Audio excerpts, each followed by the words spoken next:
Look, it's Lombard Cafe here on Lombard Street in Philadelphia. I think they forgot to add the I in Philadelphia. They also forgot to stock up on good linebackers or a good back seven. The 49ers completely exposed that yesterday to the point where I think the Eagles made a desperation signing today to try to make up for that exposure. They signed Shaq Leonard, formerly of the Indianapolis Colts, who was an all-pro, who actually surpassed Fred Warner as the highest paid linebacker in the game at around the same time that Fred Warner signed his contract a couple years ago. But there's a reason why the Colts released Leonard, and it's because he's coming off of back surgery and he hasn't been the same player. Philadelphia's problems on defense are much, much bigger than just one linebacker.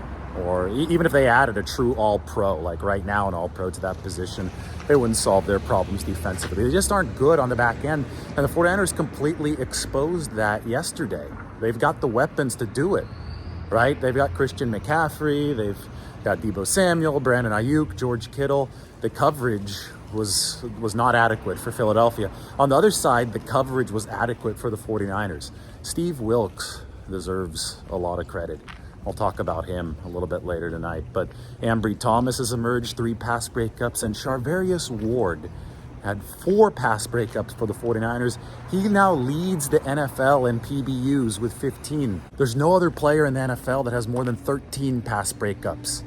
Charvarius Ward has 15. So, I mean, he's playing at a really, really high level. And I think the 49ers cornerbacks, after some struggles, obviously, in October, I think not everybody was on the same page in terms of the coverage combinations. I think that the 49ers corners, though, are playing their best football under this regime.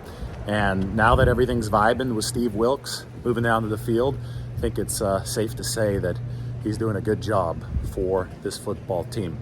The 49ers defense is what sets them apart, right? The offense is, of course, spectacular in its own right, number 1 in the NFL. The Eagles, though, they have a top 5 offense too. But yesterday you saw the 49ers deliver with a top-level defense on top of the offense. Philadelphia couldn't say the same, and adding Shaq Leonard's not going to change anything in that regard for the Eagles.